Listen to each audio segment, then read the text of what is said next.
तो हेलो दोस्तों, आप सभी लोग का स्वागत है यहाँ प्रवीण जीएस एकेडमी में। और आज एक्चुअली मैं स्टार्ट करने जा रहा हूँ मॉडर्न हिस्ट्री का मोस्ट इंपॉर्टेंट चैप्टर। इस एक्चुअली लेक्चर में हम समझने वाले हैं arrival of Europeans. Actually arrival of Europeans में हम सबसे पहले देखते हैं कि पोर्चुगीज़ आए, फिर यहाँ पे डच आए, ब्रिटिश आए एंड देन एक्चुअली फ्रेंच आए और काफ़ी इवेंट्स हुए। बट उससे पहले हमको ये देखना है कि आखिरकार ऐसा हुआ क्यों, आखिरकार कैसे एक मसाले के सर्च ने, एक मिर्ची ने, एक स्पाइसेस ने कैसे पूरी वर्ल्ड हिस्ट्री को चेंज किया, कैसे यहाँ पे जो अदर यूरोपियंस कंट्रीज़ है वो इंडिया में इन्वॉल्व हो गए, इंडिया की पॉलिटिक्स में इन्वॉल्व हो गए। और सबसे पहले ये भी देखना है कि ऐसे क्या इवेंट्स हुए, ऐसी क्या चीज़ें हुई जिसके चलते जो डायरेक्ट जो रूट था, लैंड रूट था जो इंडिया और यूरोप के ट्रेड बीच का, वो कैसे वाटर रूट कैसे बना, कैसे एक्सप्लोरेशन हुए और क्या क्या रूल्स था अदर किंग्स का और कंट्रीज़ का, उसको सबसे पहले देखना है। तो जैसे कि आप यहाँ पे देख पा रहे हैं कि अराइवल ऑफ यूरोप में हम पहला एपिसोड करने जा रहे हैं। इसमें हमको देखना है कि आखिरकार यहाँ पे क्या क्या चीज़ें थी, आखिरकार ऐसा क्या नीड हुआ कि जो यूरोपियंस थे उनको वाटर ट्रेड ढूंढना पड़ा, वाटर रूट की ज़रूरत पड़ गई। बिकॉज यहाँ पे ऑलरेडी इंडिया के साथ यूरोप का ट्रेड हो रहा था, ठीक है। लेकिन ऐसा फिर क्या हुआ कि भाई 15 सेंचुरी के बाद, 15 सेंचुरी में 1455 के बाद ऐसा क्या हुआ कि जो यूरोपियंस थे उनको वाटर रूट की आवश्यकता पड़ी, जबकि उनका ट्रेड तो हो ही रहा था।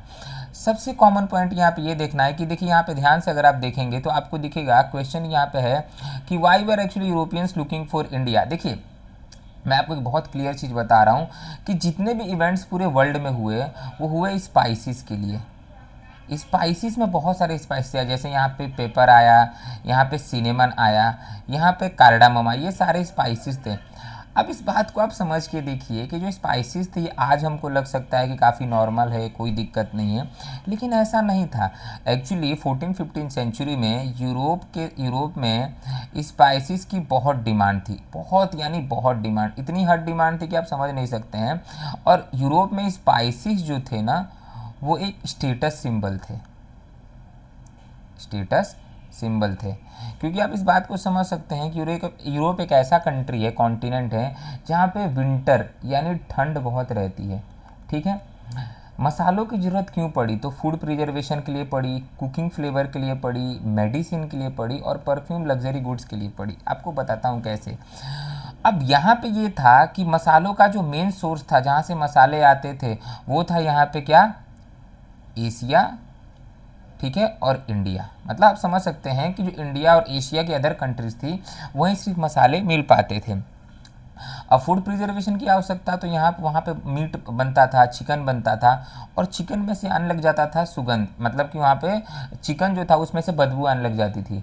उसको यहाँ पे प्रिजर्व करने के लिए ज़रूरत पड़ा मसाले का, कुकिंग में फ्लेवर डालने के लिए। और उस समय मसाले इतने महंगे थे, इतने महंगे थे, आप समझ नहीं पा रहे हैं, कि सिर्फ लग्जरी लोग, जो बड़े बड़े लोग थे, वही अफोर्ड कर पाते थे, ठीक है। तो मसालों का ट्रेड काफ़ी एक्सपेंसिव था, किसके लिए, यूरोप के लिए। और यूरोप डायरेक्ट इन्वॉल्व नहीं था इंडिया के साथ, बीच में छोटे छोटे बहुत सारे मर्चेंट्स थे, बहुत सारी कंट्रीज थी जो वाया वाया करके यूरोप में मसाले पहुंचते थे। तो हर लोग अपना खुद का कमीशन या टैक्स लगा देते थे। सबसे बड़ी ये बात है कि खुद का टैक्स यहाँ पे इन्वॉल्व हो जाता था। अब यहाँ पे आप समझेंगे तो ये देखना है कि ये तो मेन सोर्स था। अरब्स का क्या रोल था, आखिरकार अरब जो थे वो इतने इंपॉर्टेंट क्यों थे। मैंने आपको पिछली बार बताया था कि अरब बहुत इंपॉर्टेंट है, बिकॉज इंडियन ओशियन में कई सेंचुरी से जो अरब थे वो रूल कर रहे थे और उनके हाथ में पूरी तरीके से स्पाइस ट्रेड था, ठीक है। तो 4 सेंचुरी अरब ट्रेडर कंट्रोल, तो अरब जो थे वो पूरी तरीके से यहाँ पे क्या कर रहे थे, ट्रेड रूट को कंट्रोल कर रहे थे यूरोप और इंडिया के बीच में। लेकिन फिर धीरे धीरे चीज़ें बदलती हैं और समझ में आता है यूरोप को कि कैसे क्या करना है, ठीक है। अब यहाँ पे पहले मैं आपको दिखा रहा हूँ कि आप ध्यान से यहाँ पे इस चार्ट को देखिए कि पहले के समय में क्या था कि इंडिया और यूरोप के बीच में कुछ मीडिएटर्स थे, यानी कुछ लोग थे, जैसे अरब मर्चेंट थे, मिडल ईस्ट था और फिर यूरोप था। तो सबसे पहले इंडिया से मसाले अरब पहुँचे, अरब मर्चेंट ने मिडल ईस्ट को दिया, मतलब मिडल ईस्ट में जो लोग थे, उसके बाद यूरोप पहुँचा। और यूरोप के अंदर भी ऐसा नहीं था कि डायरेक्टली यहाँ पे लोगों को मिल गया। एक शहर था जिसका नाम था वेनिस, वही वेनिस जो आज के डेट में इटली में है। और यूरोप के अंदर सबसे जो अमीर उस समय देश था, सबसे अमीर आप सिटी बोल सकते हैं, देश नहीं बोल सकते हैं, वो वेनिस था। बिकॉज वेनिस जो था वो अदर कंट्री में सप्लाई करता था स्पाइसिस को। किसको सप्लाई करता था? स्पाइसिस को एक्चुअली सप्लाई करता था। तो यहाँ पे अगर आप फ्लो देखेंगे, ध्यान से देखिए, तो ये है यूरोप, ठीक है, और ये है इंडिया, और बीच में यहाँ पे मीडिएटर्स यहाँ पे हैं। तो यहाँ पे आप ध्यान देखेंगे कि यहाँ पे गुड्स कहाँ से आ रहे हैं? इंडिया से आ रहे हैं। टेक्सटाइल आ रहा है, इंडिगो आ रहा है, सॉल्ट पीटर आ रहा है, प्रीसियस स्टोन्स आ रहे हैं और हैंडीक्राफ्ट्स आ रहे हैं। ये सभी चीज़ें कहाँ जा रही हैं? सभी चीज़ें जा रही हैं इंडिया के अंदर। लेकिन यूरोप से क्या आ रहा है इंडिया में? तो आ रहा है पैसा। पेमेंट का जो फ्लो है ना इस वक्त कहाँ से है? इंग्लैंड से, सॉरी, यूरोप से इंडिया के तरफ में है। आप ध्यान से देखेंगे तो बहुत सारी चीज़ें थी। तो यहाँ पे इस तरीके से ट्रेड हो रहा था। मतलब जो यूरोप था वो डायरेक्टली ट्रेड के अंदर इन्वॉल्व नहीं था, बट वो क्या था कि बीच में जो मीडिएटर्स थे उनके ऊपर डिपेंड था।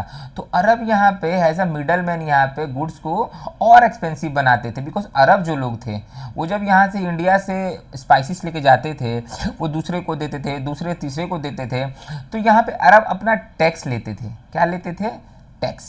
अब टैक्स लेंगे तो चीज़ें और महंगी होती जाएंगी यहाँ पे, और सेम चीज़ वही हो रही थी यूरोप के साथ। मतलब जो आप मान लीजिए कि दो चीज़ें इंडिया के अंदर 10 रुपये की थी, यूरोप में सीधा वो हो जाती थी 200 रुपये की।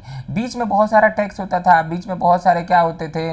तो मीडिएटर्स होते थे। तो मीडिएटर्स अपना कमीशन लेते थे। ये बात सबसे पहले आपको समझना है। तो इस चार्ट को देखो, आपको पूरी तरीके से यहाँ पे समझ में आ जाएगा कि कैसे यूरोप जो था वो इंडिया का सामान तो ले रहा था बट काफ़ी एक्सपेंसिव था। लेकिन फिर धीरे धीरे चीज़ें बदलती हैं कुछ। यहाँ पे देखिए, अब यहाँ पे रोल ऑफ वेनिस, मैंने आपको बताया था कि वेनिस जो था वो सबसे रिच था। Because Venice is the richest trading city in Europe. अब यूरोप के अंदर भी जब स्पाइसेस आते तो डायरेक्ट पूरे यूरोप में नहीं जाते थे, वो सबसे पहले कहाँ जाते थे? वेनिस के पास जाते थे। और वेनिस लोग वो लोग थे, उनको कोई फर्क नहीं पड़ता था, उनको खाली करना था बिजनेस। वो पूरी तरीके से बिजनेसमैन लोग थे, बिजनेस ओरिएंटेड थे, उनको कोई फर्क नहीं पड़ रहा था कि भाई क्या हो रहा है क्या नहीं हो रहा है, ठीक है। तो यहाँ पे वो क्या करते थे कि शुद्ध स्पाइसेस, तो यहाँ पे स्पाइसेस ट्रेड कौन कंट्रोल कर रहा था? अरब लोग जो थे वो ईस्ट के अंदर स्पाइसेस ट्रेड को कंट्रोल कर रहे थे, और वेनिस क्या कर रहा था? यूरोप के अंदर। यूरोप में बाकी जो कंट्री थी जैसे पोर्चुगल हो गया, ठीक है, जैसे स्पेन हो गया, ये सब लोग जो थे ना ये यहाँ से बाहर थे। मतलब ये जो थे वो ट्रेड से एक्सक्लूड थे। क्या थे? एक्सक्लूड थे, ठीक है। तो पोर्चुगल स्पेन यहाँ पे पूरी तरीके से आउट थे, उनको मतलब कोई कुछ दे ही नहीं रहा था। और वेनिस धड़ाधड़ पैसे बनाए जा रहा था बिकॉज वेनिस को मिल रहा था कमीशन। यूरोप के अंदर क्या होता था कि मान लीजिए इंडिया आया, ठीक है, इंडिया से किसने उठाया माल? तो इंडिया से माल उठाया अरब ने। अरब ने फिर किसको दिया? तो यहाँ पे वेनिस को दिया। और वेनिस ने क्या किया? तो यहाँ पे यूरोप को दिया। अब इस बात को समझ के देखिए, इंडिया से माल निकला 100 रुपये का, अरब ने उनको कर दिया 200 रुपये का, ठीक है, वेनिस ने उनको कर दिया 300 रुपये का। और फिर 300 रुपये का यहाँ पे फाइनली जो 100 रुपये की चीज़ थी वो 300 रुपये में किसको मिली? यूरोप को मिली। तो काफ़ी यहाँ पे महंगा सौदा हो रहा था, ये सारी चीज़ें हो रही थी। तो वेनिस का तो ये रोल था, आपको समझ में आ गया। अब यहाँ पे देखते हैं कि अब यहाँ पे इवेंट चेंज कैसे होता है। तो पहले क्या था कि कॉन्स्टेंटिनोपल नाम का एक एम्पायर था। ये बीच वाला जो आप एरिया देखेंगे यहाँ पे पहले रूल कर रहा था कौन? कॉन्स्टेंटिनोपल। लेकिन 1453 में, अब आप इस बात को समझ के देखिए कि कॉन्स्टेंटिनोपल जो था वो क्रिश्चियन एम्पायर था। तो जब यहाँ पे कॉन्स्टेंटिनोपल क्रिश्चियन एम्पायर था, यूरोप भी क्रिश्चियन कंट्री है, तो जो रिलीजियस यहाँ पे कॉन्फ्लिक्ट था ना इतना हो नहीं पा रहा था बिकॉज दोनों क्रिश्चियन, कोई टेंशन है नहीं भाई, हमारे यहाँ से तुम ट्रेड करो, जो टैक्सेस हो रहा है वो दे रहे हो और खुश रहो। लेकिन अब प्रॉब्लम कहाँ पे होती है? 1453 में क्या होता है कि कॉन्स्टेंटिनोपल गिर जाता है।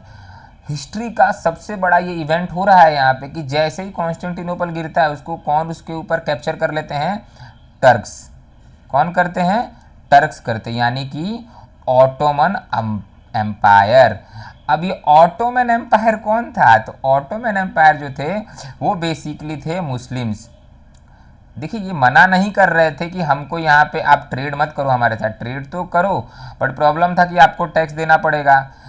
सिचुएशन बहुत डिफिकल्ट हो चुका था। सिचुएशन ये डिफिकल्ट हो चुका था कि अगर आप मान लीजिए वहाँ से जाएंगे तो वहाँ पे अटैक हो सकता है, चौकियाँ वहाँ पे बनी हुई थी, मतलब स्टेशन, पुलिस स्टेशन टाइप चीज़ें बनी हुई थी, और आपके ऊपर अटैक हो सकता है और आपकी जान भी जा सकती है। तो यहाँ पे ट्रेड बहुत एक्सपेंसिव हो चुका था और बहुत डिफिकल्ट हो चुका था। फैक्ट ऑफ द मैटर ये कि डिफिकल्ट हो चुका था बिकॉज ऑटोमैन एम्पायर के जो लोग थे वो बेसिकली टैक्सेस बढ़ा रहे थे, लोगों का जान माल का नुकसान हो रहा था, चीज़ें काफ़ी चीज़ें हो रही थी। तो कॉन्स्टेंटिनोपल का जैसे यहाँ पे कैप्चर हुआ, अभी तक तो चीज़ें आराम चल रही थी, लेकिन जैसे ही कॉन्स्टेंटिनोपल कैप्चर हुआ चीज़ें बदल गई और यहाँ पे क्या था कि ट्रेड करना और मुश्किल हो गया। किसके लिए? यूरोप के लिए, बिकॉज यहाँ पे ऑटोमन एम्पायर का रूल्स आ चुका था और ऑटोमन एम्पायर का क्लियर कहना था कि भाई हमको यहाँ पे चाहिए हाई टैक्सेस, जान भी जा सकती है। तो यूरोपियंस ने बोला भाई अब कुछ करना पड़ेगा, बिकॉज यहाँ पे अब उनका मजबूरी बन चुका था to do the trade and to find, यहाँ पे अलग से एक रास्ता हम ढूंढे, किसके लिए? ट्रेड करने के लिए। तो यहाँ पे देखते हैं ट्रेड करने के लिए हमको अलग से रास्ता ढूंढना पड़ेगा। तो पिक्चर में कौन आते हैं? पिक्चर में भाई साहब आते हैं प्रिंस हेनरी। अब ये प्रिंस हेनरी भाई साहब बहुत जोरदार चीज़ हैं, बहुत जोरदार पर्सनैलिटी हैं। अब प्रिंस हेनरी था ना, उसको एक ऑब्सेशन था। उसको ऑब्सेशन किस बात का था कि भाई कुछ भी करके मुझे इंडिया जाने का रास्ता तो ढूंढना ही पड़ेगा। तो प्रिंस हेनरी सोते जागते नहाते कुछ भी करते हुए बेचारा क्या करता था कि बात करता था कि कुछ भी करके मेरे को इंडिया का रास्ता ढूंढना है। ये कभी खुद इंडिया आया नहीं, बट इसने काफ़ी हेल्प किया यहाँ पे जो दूसरे नेविगेटर्स थे उनके लिए। जैसे इसने यहाँ पे नेविगेशन स्कूल बनवाए, मैप मेपिंग बनवाया, वॉयजेस को फंड किया। जैसे यहाँ पे वास्को डी गामा है, उसको इसने फंड किया पोर्चुगल से कि जाओ भाई देख के आओ कि क्या क्या चीज़ें हैं। तो वास्को डी गामा को फंड किया इसने, डियास को फंड किया, वही डियास, ब्रेथमेलो डियास जो आपको याद होगा। तो ब्रेथमेलो डियास को इसने फंड किया। यहाँ पे शिप की टेक्नोलॉजी को उस समय जो भी हो सकता था वो सभी को इसने अच्छे से बनाया। तो इस बात को आप समझ के देखिए कि इस व्यक्ति का काफ़ी रोल था किसके अंदर? रास्ता ढूंढने के अंदर, कि यूरोप से हम इंडिया डायरेक्ट कैसे पहुंच सकते हैं। तो इस व्यक्ति ने काफ़ी काम किया। हालांकि ये कभी इंडिया खुद नहीं आ पाया, लेकिन इसने चीज़ों को काफ़ी आसान बनाने का पूरा प्रयास किया। अब यहाँ पे आते हैं कि पोर्चुगल्स ने कैसे एक्सप्लोरेशन स्टार्ट किया। तो उन्होंने देखिए चीज़ें काफ़ी हद तक थी और पोर्चुगीज़ ने चीज़ों का इस्तेमाल बहुत बढ़िया से किया। जैसे उन्होंने बेटर मैप्स क्रिएट किए, ओशियन करंट को समझा और new sea route was created. तो यहाँ पे आप इस मैप को देख पा रहे हैं कि वास्को डी गामा ने इसी मैप का हेल्प किया था। बट वास्को डी गामा से पहले भी एक व्यक्ति था जो इंडिया आने का उसने ट्राई किया, बट वो आ नहीं पाया। वो था ब्रेथमेलो डियास। तो ब्रेथमेलो डियास भाई साहब पोर्चुगल से निकले थे और वो निकले थे यहाँ पे ब्रेथमेलो डियास पोर्चुगल से, और वो कहाँ पे पहुँचे? तो वो पहुँच गए यहाँ पे पहुँचे। और यहाँ पे पहुँचने के बाद प्रॉब्लम ये हुआ कि यहाँ पे जब वो पहुँच गए,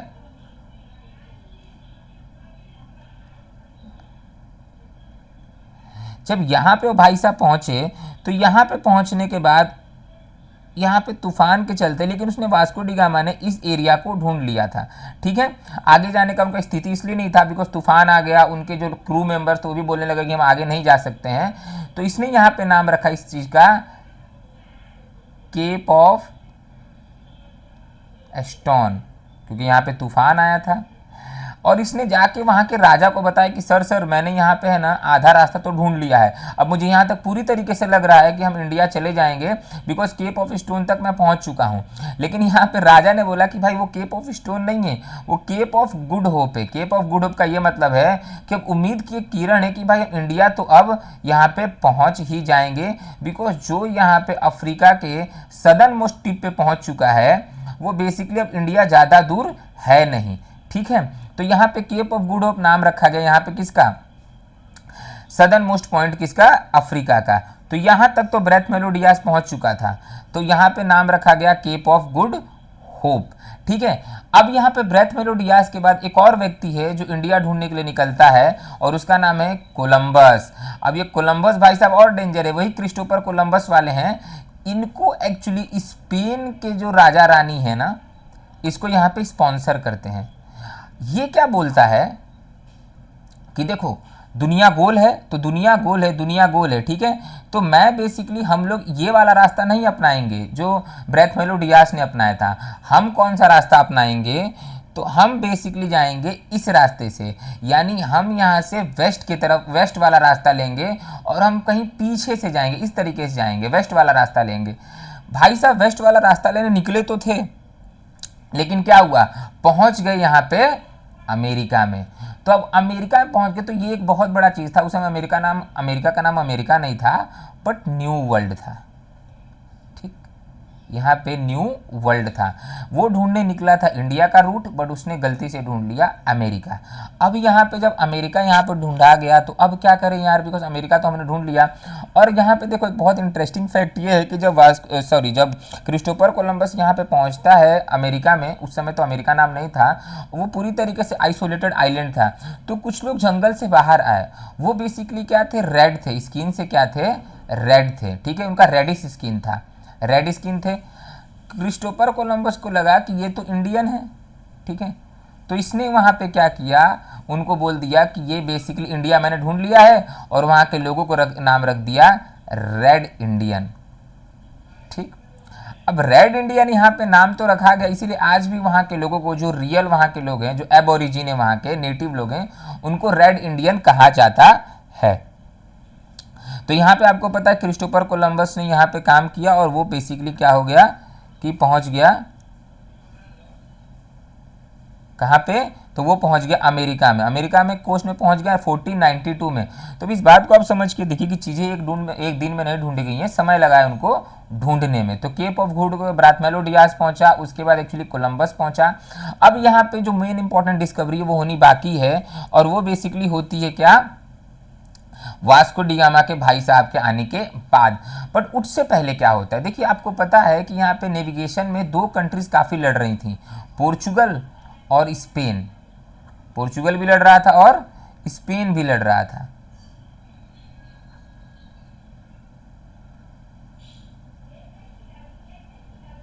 तो पोर्चुगल भी था और स्पेन, दोनों लड़ रहे थे। न्यू वर्ल्ड के ढूंढने के बाद यह भी डिसाइड हुआ कि भाई अब यहाँ पे देखो, दोनों कंट्रीज ना क्या कर रही थी कि न्यूली फाइंड टेरिटरीज को यहाँ पे ओन करने का पूरा प्रयास करती कि हमारा जगह, ये हमारा जगह है। इसीलिए साइन होता है treaty of Tordesillas. Treaty of Tordesillas basically क्या करता है कि स्पेन को और पोर्चुगल को, दोनों को बेसिकली एरिया वाइज बांट देता है। क्या बांट देता है, तो दोनों के बीच में एक ट्रीटी साइन होता है जिसको हम ट्रीटी ऑफ टोडासिल्स बोलते हैं 1494 में। इसका मतलब ये था कि स्पेन एंड पोर्चुगल दोनों क्या थे, एक टेरिटरी यहाँ पे क्या करना चाहते थे, ओन करना चाहते थे। तो एक इमेजिनरी लाइन ड्रॉ हो गया दोनों के बीच में अटलांटिक ओशियन में।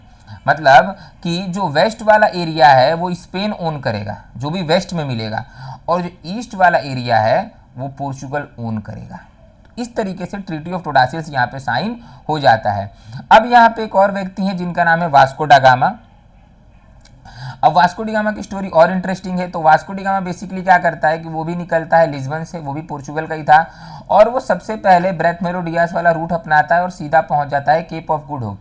लेकिन यहाँ आने के बाद उसको भी नहीं पता है क्या करना है, तो बेसिकली यहाँ थोड़ा वो लेता है, यहाँ पे आगे पहुँचता है और एक कंट्री के पास पहुँचे जिसका नाम है मोजम्बिक। ठीक है, तो अब वो मोजम्बिक जब पहुँच जाता है यहाँ पे जब पहुँच जाता है, यहाँ पे बेसिकली पहुँचने के बाद क्या होता है कि अब यहाँ पे बहुत खुश हो जाता है। क्यों? बिकॉज को कुछ यहाँ पे इंडियंस मिल जाते हैं। ठीक है, तो इंडियंस कौन मिलता है उसको, तो इंडियन उसको यहाँ पे मिल जाता है अब्दुल माजिद। तो अब्दुल माजिद से पूछता है भाई साहब किधर, तो वो बोलता है मैं तो इंडिया से हूँ, बिकॉज इंडिया वाले ट्रेड तो कर ही रहे थे। तो बोलता है तुम गुज्जू, तो गुज्जू का मतलब गुजराती लोग ट्रेड कर रहे थे। अब ये अब्दुल माजिद भाई साहब उसको लेकर कहाँ जाते हैं, उसको लेकर जाते हैं इंडिया। कहाँ पहुँच जाता है वो, तो बेसिकली अब यहाँ पे रास्ता और आसान हो चुका है क्रिस्टोफर कोलंबस के लिए, और अब्दुल माजिद उसको लेके जाता है कहाँ पे, तो यहाँ से अब वास्को डी गामा का रूट होता है सीधा इंडिया। और ये एक बहुत बड़ी डिस्कवरी थी किसके लिए, यूरोप के लिए, बिकॉज अब यूरोपियन रास्ता जान चुके थे कि भाई इंडिया के लिए, और वो पहुँचता है कैलीकट। उसका हेल्प कौन, उसका स्वागत कौन करता है, ये अपना जमोरिन। तो भाई यूरोप से आया मेरा दोस्त, दोस्त को सलाम करो, इस तरह की चीज़ें हो जाती हैं। और यहाँ पे वास्को डी गामा के ढूंढने के बाद फाइनली यहाँ पे ट्रेड रूट हो जाता है। लेकिन आप इस बात को समझ के देखिए, ये चीज़ें एक दिन में नहीं हुई हैं, काफ़ी समय लगा है। आज की टेक्नोलॉजी में भी हम जब स्पेस टेक्नोलॉजी में काम करते हैं या किसी चीज़ को बनाते हैं तो बिल्डअप होने में समय लगता है। एक दिन का काम नहीं था, ये काफ़ी चीज़ें हुई। कॉन्स्टेंटिनोपल यहाँ पे गिरा, पोर्चुगस का यहाँ पे पोर्चुगस ने सी रूट ढूंढना स्टार्ट किया, ऑटोमैन एम्पायर रास्ता ब्लॉक किया। ये सारी चीज़ें होने के बाद फाइनली कम से कम 30, 40, 50 सालों के बाद यहाँ पे इंडिया ये लोग पहुँच पाए। यहाँ पे थोड़ा सा इंपॉर्टेंट मैंने आपके लिए टाइमलाइन दे दिया है, तो ईजी होगा आपको नोट्स बनाने के लिए। जैसे 1453 में क्या होता है, अरब और वेंस क्या करते हैं, स्पाइस ट्रेड करते हैं। लेकिन यहाँ पे फिर 1453 में आप ऑटोमन एम्पायर जो होता है बेसिकली वो क्या होता है, फॉल डाउन होता है। उसके बाद क्या होता है, तो भाई यहाँ पे टर्क का ऑटोमन एम्पायर कैप्चर कर लेता है कॉन्स्टेंटिनोपल को। प्रिंस हेनरी का बहुत इंपॉर्टेंट रोल है, बिकॉज उसने नेविगेशन को और डेवलप किया, इंकरेज किया सेलर्स को, ताकि आप दूसरे एरियाज इंडिया ढूंढ पाए। Bartholomew Dias cape of good hope के पास पहुंचता है। कोलंबस यहाँ अमेरिका पहुंचता है, गलती से उसको जाना रहता है इंडिया, बट वो वेस्ट की तरफ से अमेरिका चला जाता है। और वास्को डी गामा फाइनली यहाँ पे इंडिया पहुंच जाता है। तो अब इस बात को समझ के देखेंगे कि चीज़ें एक दिन में नहीं हुई, काफ़ी समय लगा। ये मैंने आपके लिए कुछ माइंड मैप दिया है, इससे आपको और आसान होगा to make a proper notes. तो ये सारी चीज़ें थी। आपको अगर मान लीजिए किसी भी तरह का कोई डाउट होता है regarding this lecture, you can comment me. आप मेरे को डाउट पूछ सकते हैं, I definitely react. So like and subscribe my channel. Thank you. और कोई भी अगर डाउट हो, you can please pin a comment, मैं आपको जरूर आंसर दूंगा। Thank you so much.